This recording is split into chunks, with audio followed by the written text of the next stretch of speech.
चांद हमारी धरती से महज 3,84,400 किलोमीटर ही दूर है। यह दूरी बाकी ग्रहों और उनके चंद्रमाओं के हिसाब से बहुत कम है।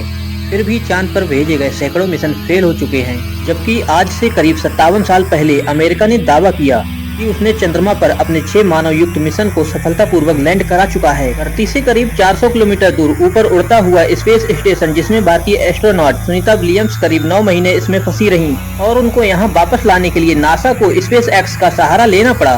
दोस्तों, ये बात मैं इसलिए कह रहा हूँ कि हमारी धरती से अरबों किलोमीटर दूर जगहों पर जहाँ हमारे स्पेसक्राफ्ट पहुँच चुके हैं और हमारे चंद्रमा पर इंसान भी पहुँच चुका है, तो फिर ये बिना इंसानों के इतने मिशन चंद्रमा पर धड़ाधड़ भेजकर अरबों रुपए क्यों खर्च किए जा रहे हैं? आखिर हमारे चंद्रमा पर ऐसा क्या है जो पूरी दुनिया के देश एक के बाद एक मिशन इस पर भेज रही हैं? आखिर लोगों को वो कौन सी चीज है जो प्रभावित कर रही है? चांद का वो कौन सा रहस्य है जो इतने मिशन भेजने के बाद भी आज तक साफ नहीं हो पाया है? क्या चांद को कोई और कंट्रोल कर रहा है, या फिर ऐसा भी हो सकता है कि चांद पर एलियंस का राज चलता हो? दोस्तों, आज का ये वीडियो पूरी तरह से चंद्रमा के बारे में ही है और आज हम चंद्रमा के बरसों पुराने रहस्य से पर्दा उठाएंगे। चंद्रमा हमारा एकमात्र प्राकृतिक उपग्रह है। ये रात में हमें रोशनी देता है और धरती पर समुद्री लहरों को नियंत्रित रखता है। क्या आप जानते हैं कि चंद्रमा की उम्र करीब 4 अरब साल है? वैज्ञानिकों का मानना है कि ये तब बना जब पृथ्वी एक विशाल अंतरिक्ष चट्टान से टकराई थी। उस टक्कर से निकला मलबा अंतरिक्ष में इकट्ठा हुआ और तभी चंद्रमा का जन्म हुआ। चंद्रमा की सतह पर आपको विशाल गड्ढे, पहाड़ और सूखे मैदान दिखेंगे, जिन्हें हम मारिया कहते हैं। लेकिन चंद्रमा सिर्फ एक उपग्रह ही नहीं, यह एक ऐसी जगह है जो इंसानों को अपनी ओर खींच रही है, वो भी हजारों सालों से। पुरानी कहानियों में इसे देवता माना जाता था और आज विज्ञान इसे हमारा फ्यूचर मानता है। चंद्रमा की तरफ इंसानों की पहली बड़ी कोशिश शुरू हुई 20वीं सदी में। 1969 में अमेरिका का अपोलो 11 मिशन वो ऐतिहासिक पल था जब नील आर्मस्ट्रांग ने चंद्रमा पर कदम रखा। उस वक्त चंद्रमा सिर्फ अमेरिका और सोवियत संघ की अंतरिक्ष रेस का हिस्सा था। सोवियत संघ ने भी अपने लूना मिशन से चंद्रमा की मिट्टी को पृथ्वी पर लाया था, लेकिन इसके बाद कुछ दशकों तक चंद्रमा पर ध्यान नहीं दिया गया। पर अब एक बार फिर से इतनी हलचल क्यों? क्या चंद्रमा पर कोई खजाना मिल गया है? तो इसका उत्तर है जी हाँ। दरअसल अब अंतरिक्ष की खोज सिर्फ दिखावे के लिए नहीं, बल्कि संसाधनों, तकनीक और भविष्य की संभावनाओं का मैदान बन गया है। बात करते हैं आज के दौर की, तो पिछले कुछ सालों में चंद्रमा पर मिशनों की बाढ़ सी आ गई है। भारत का चंद्रयान मिशन इसका सबसे ताजा उदाहरण है। 2023 में चंद्रयान 3 ने चंद्रमा के दक्षिणी ध्रुव पर सफल लैंडिंग की और भारत ऐसा करने वाला पहला देश बना। और चीन भी अपने चांग-ई मिशनों के जरिए चंद्रमा की मिट्टी ला चुका है और वहां पर बेस बनाने की योजना बना रहा है। रूस, जापान और यूरोपीय देश भी पीछे नहीं रहने वाले। दरअसल चंद्रमा पर पानी, हीलियम 3 जैसे संसाधन और अंतरिक्ष अनुसंधान की अनंत संभावनाएं हैं। चलिए इनके बारे में विस्तार से जानते हैं। चंद्रमा की सतह पर पानी के अणु मिले हैं।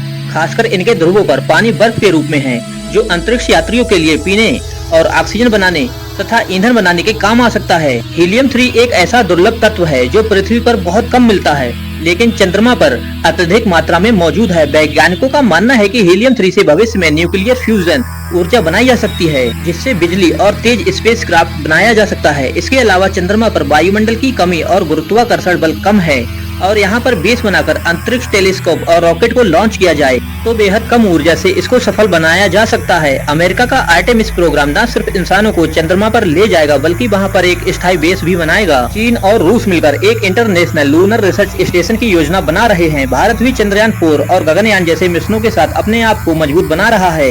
यह सिर्फ वैज्ञानिक मिशन नहीं है, यह एक नई अंतरिक्ष अर्थव्यवस्था की शुरुआत है। जो देश चंद्रमा पर पहले कब्जा जमाएगा वो अंतरिक्ष के संसाधनों और तकनीक में आगे निकल जाएगा।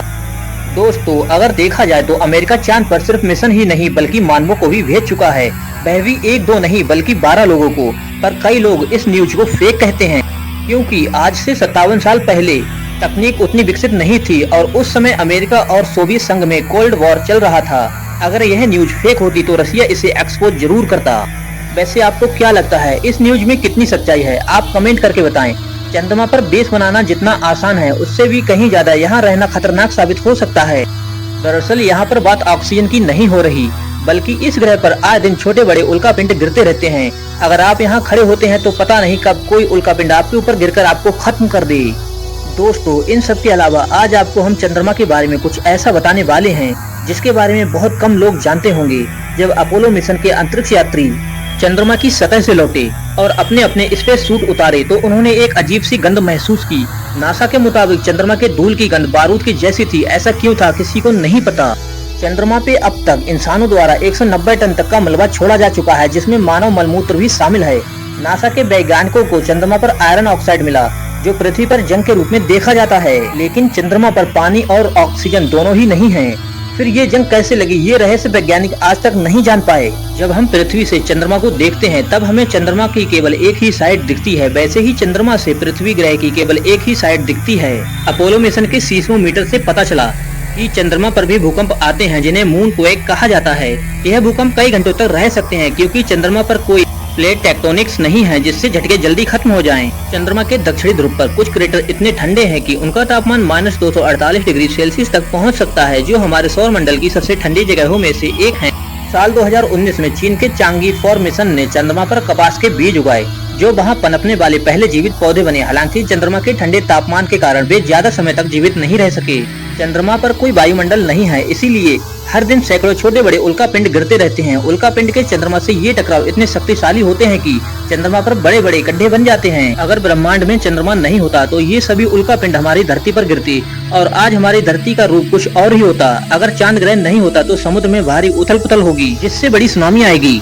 उम्मीद करते हैं कि आपको आज चंद्रमा के बारे में बहुत कुछ सीखने को मिला। अगर आपको हमारी ये वीडियो अच्छी लगी हो तो कमेंट करके बताएं और हमारे चैनल को सब्सक्राइब कर लें, जिससे ऐसी ही इन्फॉर्मेटिव वीडियो आप तक पहुंचती रहें।